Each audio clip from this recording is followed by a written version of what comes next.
الحمد لله الحمد لله رب العالمين والعاقبة للمتقين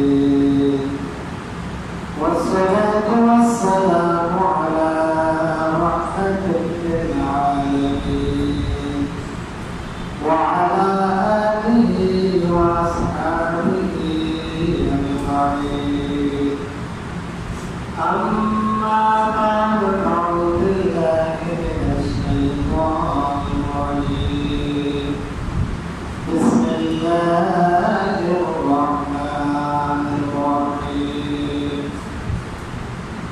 محمد رسول الله والذين معه أشداء على الكفار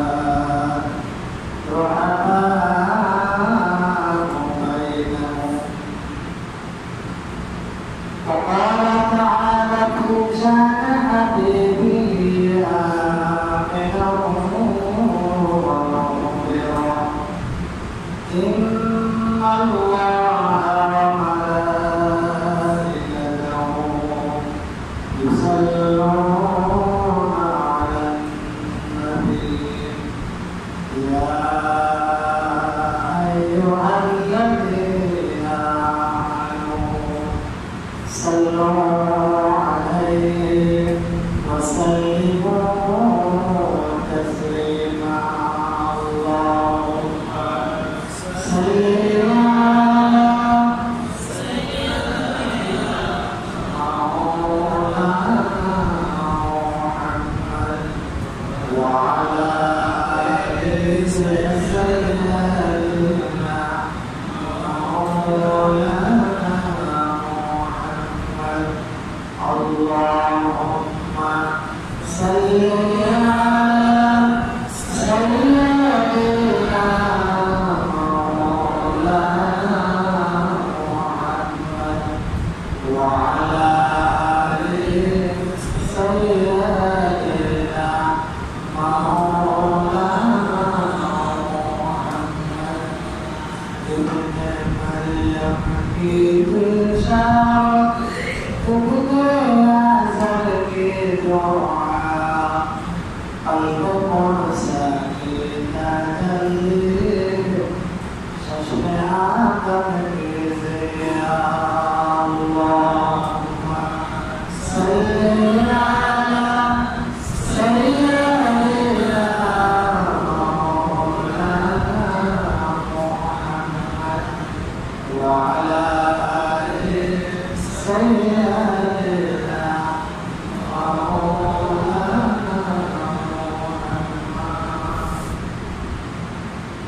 সম্মানিত মুসল্লিন কিরাম আসসালামু আলাইকুম ওয়া রাহমাতুল্লাহি ওয়া বারাকাতুহু আল্লাহ তাআলার দরবারে আমরা পরিপূর্ণ শুকরিয়া আদায় করি রব্বুল আলামিন আমাদেরকে মহাকাঙ্ক্ষিতভাবে মেহরবান হয়ে পুরো দেশকে উৎসবটা অস্থিরতা থেকে মুক্ত করে আজকে স্বাধীনভাবে আমাদের কথা বলা চলাফেরা করা একটা পরিবেশ আমরা লাভ করেছে সকলকে হাত করে এই জন্য যারা যেভাবে ত্যাগ দিতে করেছেন বিশেষভাবে ছাত্র সমাজ অসংখ্য ছাত্র সমাজ গরিব দুঃখী মানুষ বিরহ মানুষ তারা শহীদ হয়েছেন মৃত্যুবরণ করেছে আল্লাহ রাব্বুল আলামিনের দরবারে আমরা ফরিয়াদ করি আল্লাহ রাব্বুল আলামিন তাদের ত্যাগ প্রতিজ্ঞা কবুল করুন সকলকে তাদের ত্যাগ প্রতিজ্ঞা তাদের সমস্ত পরিবারকে আল্লাহ ধৈর্য ধারণ করার তৌফিক দান করুন সকলকে আমিন তাদের ত্যাগ তাদের শাহাদাতের বিনিময়ে আল্লাহ রাব্বুল আলামিন আমাদের দেশকে একটি প্রকৃত অর্থে স্বাধীন সার্বভৌম এবং উন্নয়নশীল দেশ হিসেবে আল্লাহ আমাদের দেশকে গড়ে ওঠার আল্লাহ তৌফিক দান করুন সকলকে আমিন সম্মানিত উপস্থিতি প্রিয় মুসলমান ভাই এবং মুসলমান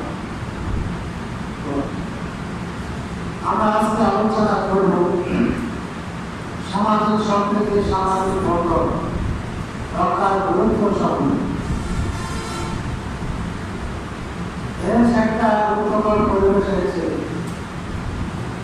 সেখান থেকে আল্লাহ আমাদেরকে একটা পর্যায়ে নিয়ে এসেছে। আমরা সমাজবদ্ধ মানুষ, সমাজের বিভিন্ন শ্রেণীর আমরা মানুষ।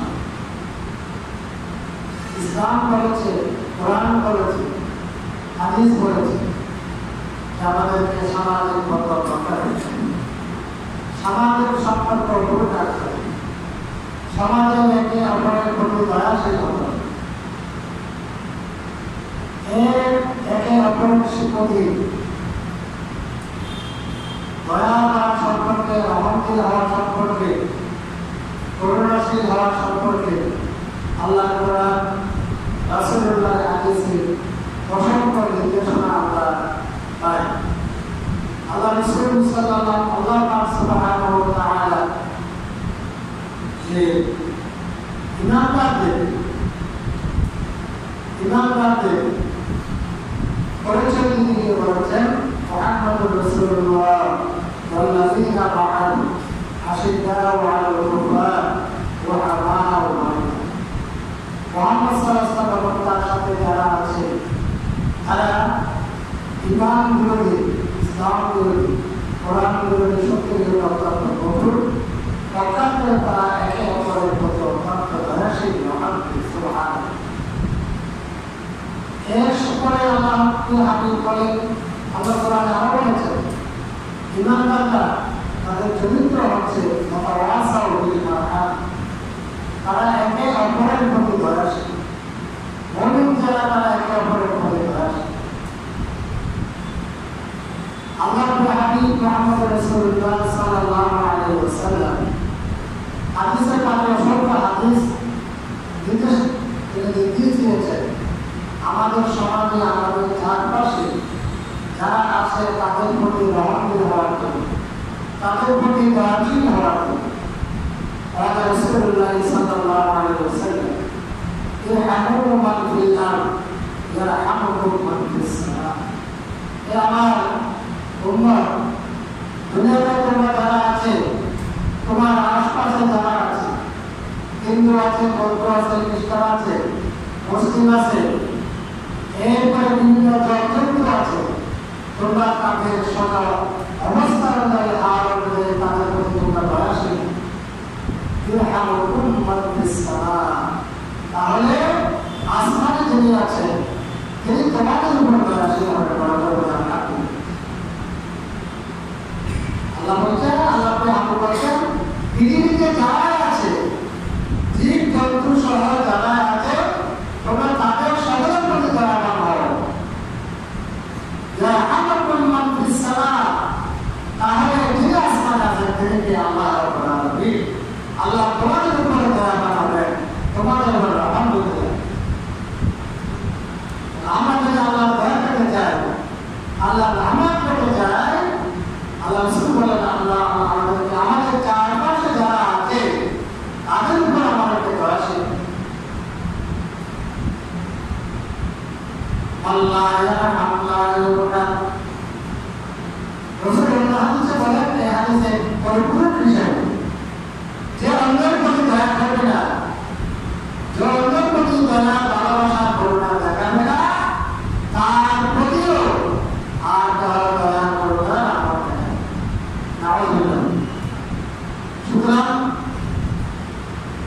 আমরা যদি আল্লাহর রহমত পেতে চাই, আল্লাহর করুণা পেতে চাই, দয়া হতে চাই, যে প্রিয় হতে চাই, তাহলে আমাদেরকে আমার চারপাশে যারা আছে তাদের প্রতি দয়াশীল হতে হবে, তাদের প্রতি আমাদেরকে রহমশীল হতে হবে, তাদের প্রতি আমাদেরকে যে দয়াবান হতে হবে।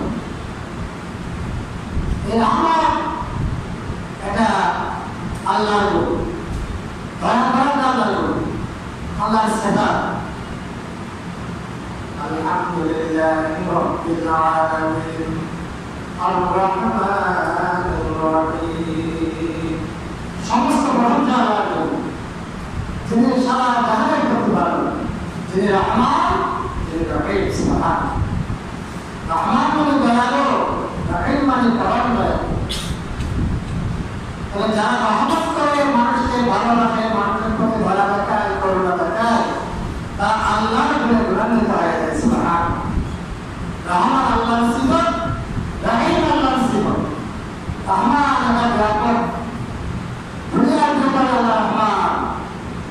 হিন্দু, বৌদ্ধ, খ্রিস্টান, মুসলিম, মুসলিম সকলকে আল্লাহ। তাহলে যারা মানুষের প্রতি দয়া করে তারা মূলত আল্লাহর বলে গুণান্বিত হয়। সুবহানাল্লাহ। কারণ আল্লাহ রহমান, আল্লাহ রহিম। রহমান এটা দ্বন্দ্বের গুণ। وما أرسلناك إلا رحمة للعالمين। হে নবী, সকল নবীরা রহমত ছিলেন। কোন নবী জালেম ছিলেন? তারা হিন্দু, বৌদ্ধ, খ্রিস্টান, কীট পতঙ্গ, জীব, সকল প্রতি তারা কয়েকটি ঘটনা। তাহলে রহমান আল্লাহ ছিলেন, রহমান রহমত আল্লাহ পয়গম্বর করেছিলেন, রহমান আল্লাহর প্রিয় বান্দাদের ছিল। ওয়াতাওয়াসাউ বিল মারহামা, আল্লাহ কোরআন বলেছে এরা হচ্ছে একে অপরের প্রতি রহমতী। সুবহানাল্লাহ। অতএব সামাজিক সম্প্রীতি, মুমিন মানে হচ্ছে রহমত, ইমানদার মানে হচ্ছে দয়াবান, ইমানদার মানে হলো আরেকজনের প্রতি সে করুণাশীল। কারণ আল্লাহ রহমান, নবী রহমান, ইমানদাররা হচ্ছে রহিম, তারা হচ্ছে দয়াবান। আল্লাহ রহমান, রাসূল রাহমাতুল লিল আলামিন, আর ইমানদাররা হচ্ছে রহিমুল কলব, তাদের অন্তর দয়াবান নয়। এই জন্য আমাদের উচিত আল্লাহ কোরআন এবং হাদিস সামাজিকভাবে একে অপরের প্রতি দয়াবান হওয়ার জন্য, একে অপরের প্রতি দয়াশীল হওয়ার জন্য নির্দেশ করা।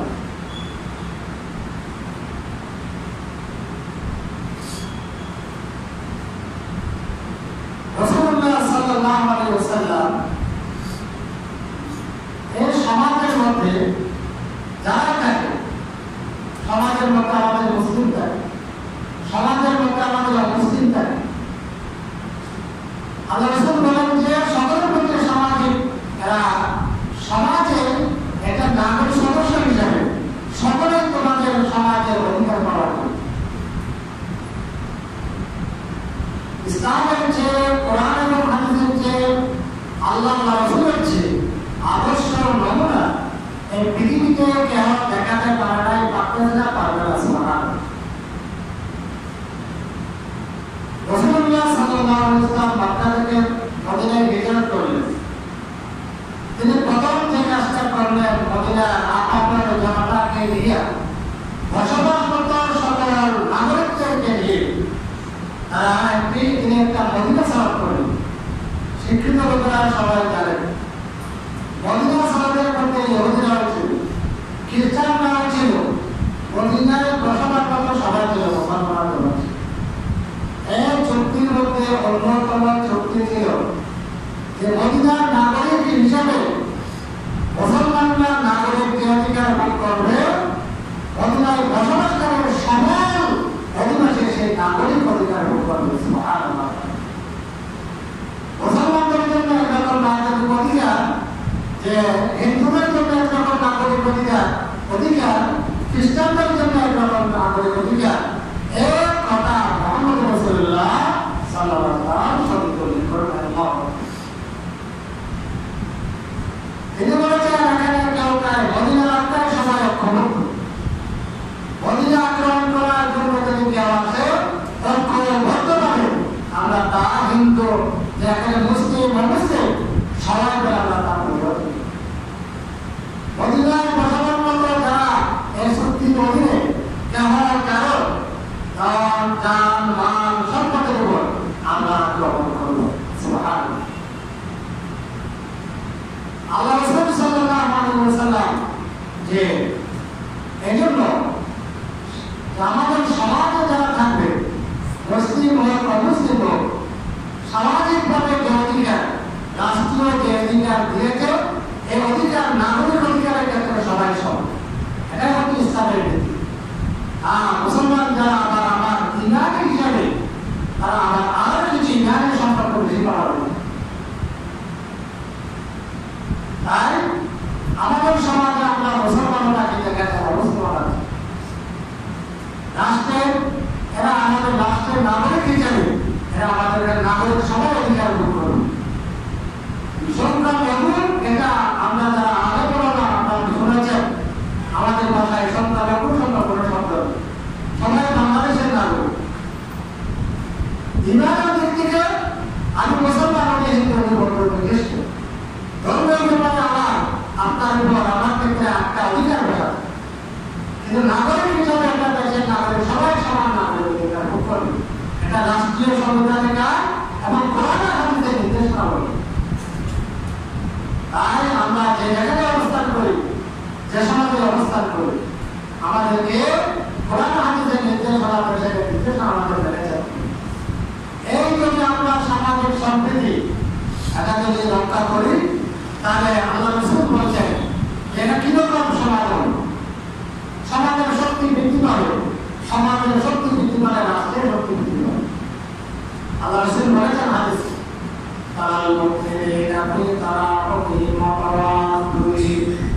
রাসূল বলেন ইমানদারদেরকে একে অপরের ভালোবাসায় দয়া মাপে তোমরা একটা শরীরের মতো দেখবে, একটা ঘরের মতো দেখবে।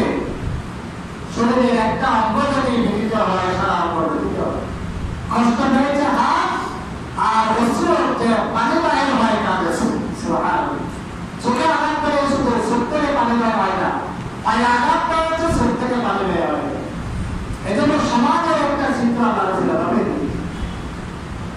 রাসূল বলেছেন সমাজের সম্পর্কে আমাদের সম্পর্ক হবে একটা যে ঘরের মতো, ঘরের একটা অংশ আর একটা অংশকে শক্তিশালী, একটা অংশ দুর্বল হয় আর একটা অংশ দুর্বল হয়। তাই ইসলাম যে সামাজিক সম্পর্ক, সামাজিক যে সম্প্রীতি এটার বিষয়কে অত্যন্ত বেশি গুরুত্ব দিই। আজকে সমাজের উপস্থিতি তাই এই সামাজিক সম্পর্ক জিনিসটা কেন তার মূল কারণ অনেকগুলো কারণ হচ্ছে বর্তমান প্রেক্ষাপটে। মূল কারণটা হচ্ছে মৌলিক কারণটা হলো যে সমাজের মধ্যে একজন আরেকজনের প্রতি যখন জুলুম করে, জুলুমের কারণে সামাজিক সম্প্রীতিটা নষ্ট হয়। অত্যাচার করলে, নির্যাতন করলে, এই নির্যাতনে যদি আরেকজন সমাজের লোকেরা আগেও বলে যেটা যদি প্রতিহত করা না হয় তখন সামাজিক সম্পর্ক নষ্ট হয়ে যায়। আমাকে জুলুম করতেছে একজন, আপনি দেখে রইলেন, তাহলে এখন আমার কারণে আমার সাথে সম্পর্কিত সকল লোকের সাথে আপনার সম্পর্ক নষ্ট হয়ে যায় এবং এটার কারণে এই রোগটা ভাইরাসের মতো ক্রমান্বয়ে ছড়িয়ে পড়ে। এটাকে একজন করার কারণে আরো 10 জন এই কাজ উৎসাহিত হবে। সমাজের সম্পর্ক নষ্ট করার জন্য বেশি লোক থাকে না, কয়েকজন কাজটা করে অন্যরা এক কাজে যে কেহ সমর্থন দিয়া, কেহ কথার মাধ্যমে, কেহ বাধা না দিয়া এই কাজের মধ্যে সমর্থন দেবে, তারপর একটা ব্যাপক কথা অনেকটা জুলুম আগে বলেছি। জুলুম সম্পর্কে স্পেশাল আমি আলোচনা করেছিলাম। জুলুম বিষয়টা একটা মারাত্মক বিষয়। আল্লাহ কিছু অপরাধকে দুনিয়াতে শাস্তি দেন, কিছু অপরাধের শাস্তি আল্লাহ দুনিয়াকে দিয়ে দেয়। দুনিয়াতে না দিয়ে আল্লাহ তাকে ক্ষমা দেন না, জুলুমের পরিণাম হয়ে যায়। এর মধ্যে 1 নম্বর বলেছিলাম মানবের নাফরমানি যারা করে, মানবের সাথে যারা বেয়াদবি করবে তাদেরকে বেয়াদবির শাস্তি মৃত্যুর আগে দুনিয়াতে ভোগ করাবেন না। অনেকবার বলেছি মানবের সাথে যারা বেয়াদবি করবে তাদের সেই শাস্তি বেয়াদবির শাস্তি দুনিয়াতে ভোগ করে যেতে হবে। আল্লাহ আপনাকে ক্ষমা দেবেন, একটা দুনিয়াতে কিছু দেখাবে, তওবা করলে মাফ করলে হয়তো আপনি মাফ পেতে পারেন, না হয় দুনিয়ার শাস্তির পাশাপাশি কবরে এবং আসলেও আপনার আমার জন্য অনেক বড় শাস্তি অপেক্ষা করতে পারে না। আরেকটা শাস্তি হবে যে জুলুম, যারা মানুষের উপর জুলুম করবে, অত্যাচার করবে, সামাজিক সম্পর্ক নষ্ট করবে বিভিন্ন কারণে। আল্লাহ কোরআন বলছে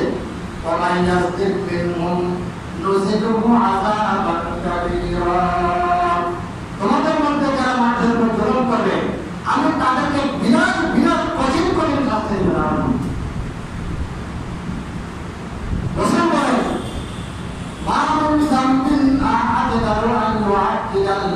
لصاحبه العقوبة في الدنيا مع يدخر له في الآخرة من البغي وقطيعة الرحيم এমন কোন গুনাহ নাই যেগুলোর শাস্তি আল্লাহ দুনিয়াতে তাড়াহুড়া করে দেন না। খুব তাড়াহুড়া করে দেন, অসার মৃত্যুর আগেই দেন। একটা হচ্ছে যে মানুষের উপরে ঝুড়ো অত্যাচার, আরেকটা যেমন হচ্ছে সম্পর্ক আছে মা বাবার সাথে, বন্ধু বান্ধবের সাথে, অন্যায়ভাবে সম্পর্ক আছে। এর শাস্তিগুলো আল্লাহ রাসূল বলেন খুব দ্রুত গতিতে আল্লাহ, দ্রুততাটা আল্লাহ জানান কতদিন। আল্লাহ কোরআন অনেক সময় বলছে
বিষয় হচ্ছে যে আমাদের জুলুম করা, একে অপরের প্রতি জুলুম করা, জুলুমের কারণে সামাজিক সম্প্রীতি, সামাজিক সম্পর্ক নষ্ট হয়। দুই নম্বর হচ্ছে ধর্মীয় বিদ্বেষ ছড়ানো, ধর্মীয় বিদ্বেষ ছড়ানো।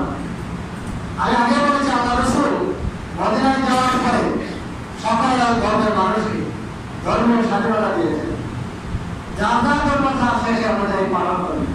ইসলামের ইতিহাসে, মুসলমানদের ইতিহাসে এরকম একটা নজির দেখা যাবে না কোন মানুষকে জোর করে তরবারির যুগে মুসলমান বানানো হয়েছে। সুবহানাল্লাহ। ইসলাম বানাতে হবে, ইসলাম আনা আপনার অন্তরে এখানে যুক্ত হলো। তরবারি দিয়ে জোর করে কাউকে মুসলমান বানানো, তাই ইসলাম আল্লাহ রাসূল কোরআনের নির্দেশ। আজকে মুসলিম বানানোর গায়ে ধরে আগামীকালকে শুরু করে আবার উঠা হয়েছে। তাই ধর্মীয় বিদ্বেষ ছড়ানো যাবে না। ইসলাম আপনি আপনার আদর্শ দিয়ে, আমার আদর্শ দিয়ে কাউকে আপনি ইসলাম দেশের নিয়ম অনুযায়ী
একটা বেশবা খরগোশকে একটা নেকড়ে তাড়া করছিল। ওই নেকড়ে তার তাড়া খেতে খেতে ওই খরগোশটা নেকড়েতে একটা মানুষ দেখলো, মানুষের মধ্যে দিয়ে ঢুকলো, ঢুকার পরে সে তাকে রক্ষা দিল। রক্ষা দেওয়ার পর সে লালিতে বাঁধতে হচ্ছে। দু একদিন পরে তার গলায় শেষ জমানো শুরু করা শোনা। খরগোশটা তখন মনে মনে করতেছে, আইরে এক বাঘ থেকে রক্ষা পেয়ে আরেক বাঘের গলায় পড়বে, কি আমার ভাই। সম্মানিত উপস্থিতি, দেশের প্রেক্ষাপটে এই অবস্থা হয়েছে। এই অবস্থায় আমাদের সামাজিক সম্প্রীতি রক্ষা করা, সকল নাগরিকের যে অবস্থায় আছি সেখান থেকে আমাদের মৌলিক দায়িত্ব। কেউ কারোর উপর জোর করবো না, রাজনৈতিক প্রতিহিংসা চরিতার্থ করবো না, এবং বিশেষ করে আমাদের এখানে হিন্দুর বা ভিন্ন ধর্মাবলম্বী যারা আছে তাদের উপর, তাদের ধর্ম সমালয়, তাদের কারোর উপর আমরা কোন রকমের আক্রমণ করব। এই জন্য দেশের যে সমস্ত জায়গার উপরে গুরু চাপানোর চেষ্টা করে আলেম ওলামারা আগ থেকে কাজে আছে। যেদিন অবস্থা আমাদের দেশের পথ পরিবর্তন হয়েছে সেদিন থেকে ঘরে গিয়ে রাস্তায় ঘাটে গিয়ে যে সকাল তাদের মনে লাগে এবং ভিন্ন যারা রাজনীতি করেছে তাদের বাড়িগুলো নিয়ে তাদের এগুলো মারা হয়েছে। সকল আলহামদুলিল্লাহ আপনারা এটা দেখেছেন। এই অবস্থায় আমাদের সকল নাগরিকের এগুলোর প্রতি সজাগ থাকে। সমস্ত এই দেশের সমস্ত সবচেয়ে যারা নির্যাতিত হয়েছে অনেক পুরো কথা বলতে পারে নাই, তারাই বলেছে আমরা সবকিছু আমরা মাফ করে দিলাম। সুবহানাল্লাহ। আল্লাহ রাসূল সাল্লাল্লাহু আলাইহি ওয়াসাল্লাম বিদায় হজ্জের ভাষণে বিদায় হজ না মক্কা বিজয়ের দিন মক্কার কাফেররা যে উত্তরকণ্ঠায় ছিল বলা যায় না, সবাই বাড়ি ঘর ছেড়ে পাহাড়ের মধ্যে পাড়ি দিচ্ছিল। এখানে আমি কিতাবে বাইরে একজন বড় আলেমের আলোচনা শুনছিলাম, অনেক কাটাকাটি করেছি, কোনো কিতাবে এখনো বাইরে যে উনি আলোচনা করছেন, কিন্তু একটা শিক্ষণীয় বিষয় যেভাবে একজন বৃদ্ধ মহিলা যে তার যে সবকিছু নিয়ে মোটামুটি পাহাড়ে চলেন সামনে আছে, সামনে পড়েছে মুহাম্মদ রাসূলুল্লাহ সাল্লাল্লাহু আলাইহি ওয়াসাল্লাম। উনি বলছেন মা কোথায় যাচ্ছেন? এখানে শুনো নাই আব্দুল্লাহর ছেলে মুহাম্মদ বিজয় বেশে মক্কায় ঢুকেছে, না জানি কি অবস্থা মক্কার লোকদের সাথে করে। আমরা তাকে কত নষ্ট দিয়েছি, কত অত্যাচার করেছি যে আজকে সেই প্রতিশোধ নেই। তার বয়ে তার লোকদের বয়ে আমরা বাইবেল ছেড়ে পাহাড়ে চলে যাচ্ছি। তো বলে আমার সে বলেন যে কাকে তোমার পূজাটা বা তোমার পূজাটা আমাকে দাও, যে কেন তুমি প্রত্যেকে আসলে। তখন আল্লাহ রাসূলকে বুড়ি মাতার পূজাটা দিলেন। যেতে যেতে অনেক দূর চলে গেল যে মা চলে আর বাবা যেতে হবে না, আমার প্রতিবেশী লোকেরা এখানে আছে, আমি এখানে যাবো। আল্লাহ রাসূল সাল্লাল্লাহু আলাইহি ওয়াসাল্লাম যে পূজাটা তাকে দিলেন, ওই বৃদ্ধা মহিলা এখন বললেন যে বাবা এখন তো তুমি বিপদের সময় সাহায্যটা তুমি করেছ, তুমি কি তোমার পূজাটা একটু দাও না। তখন বুড়ি আল্লাহ রাসূল বলছেন যে মুহাম্মাদের বয়ে তুমি বাড়ি ছেড়েছ, এই পাহাড়ে চলে এসেছ, সেই মুহাম্মদ আমাদের মুহাম্মদ রাসূলুল্লাহ সাল্লাল্লাহু আলাইহি ওয়াসাল্লাম। মহিলাটা খেলে দিয়ে ধরা আওয়াজে বললেন, ধরা করে চিৎকার করে বললেন, অনুরাগে কাঁদতে গেলেন, ডাক দিয়ে বললেন হে পাড়া প্রতিবেশী শুনে এসো, এতদিন আমরা যা শুনেছি মিথ্যা শুনেছি, এতদিন আমাদেরকে যা বলা হয়েছে মিথ্যা বলা হয়েছে, তোমরা চলে আসো চলে আসো, যে সবাই মিলে আমরা কল্লা করেছি লা ইলাহা ইল্লাল্লাহ মুহাম্মাদুর রাসূলুল্লাহ। আজকে আমাদের সেই আদর্শই দেখাতে হবে। নতুন প্রজন্মের আলেম ওলামাদের আদর্শ দেখে নেন, তাদেরকে আমাদের এই আদর্শ ক্ষমার মনোভাব দিয়ে আমাদের দেখাতে হবে। এটাই আমাদের জন্য আদর্শ। এই জন্য আজকে আলেম ওলামারা মিছিল মিটিং পর্যন্ত অনুমতি দিচ্ছে। সম্মানিত ভাইরা, আমরা সবাই বলছিলাম যে আমাদেরকে আপনারা জানেন আজকে প্রশাসন সম্পূর্ণ আলেম ওলামা মুখে হয়ে গেছে, তাদের চরিত্রে অবহিত হচ্ছে আমাদের, আমরা তাদেরকে নিশ্চয়তা দিই। আমাদের পাশে এখন যে যেখান থেকে আছে আমাদের সামাজিক সম্প্রীতি রক্ষা করা, মুসলমানের চরিত্র এটা আমাদের রক্ষা করতে হবে। কেন তারা ধন সম্পদের উপর আমরা আক্রমণ করবো না, কেন তারা বাড়ি করে আক্রমণ করবো না, মুসলিম মুসলিম কারো স্থাপনে আমরা আক্রমণ করবো না। এরপরে বিশেষ করে মুসলিমদের নিরাপত্তা বিধান আমাদের করতে হবে। একটা আন্তর্জাতিক মহল সবসময় আপনারা চলে আসেন যে যখন ইচ্ছা থাকে আমাদের সামাজিক সম্প্রীতির দেশ, যে ধর্মীয় সাম্প্রতিক দেশকে একটা ধার্মিক যে সাম্প্রতিক দেশে করার জন্য এই ব্যাপারে আমাদের সকলকে সজাগ থাকতে হবে। কেন যদি জায়গায় এগিয়ে আছে যে যেখানে কথাগুলো বললাম নষ্ট করার চেষ্টা করে, আমি দেশের নাগরিক হিসাবে, আমি সমাজের একটা হিসাবে তাকে সেখানে প্রতিহত করতে হবে। আল্লাহ আমাদের সকলকে আমাদের এই সুন্দর এই অবস্থানকে যে ধরে রাখে উত্তরোত্তর দেশকে আরো নতুন নিয়ে যাওয়ার জন্য আমাদের দান করুন। সকল মিলে আমিন। ওয়া মা তাওফীক ইল্লা বিল্লাহ। কবুল করুন সালাত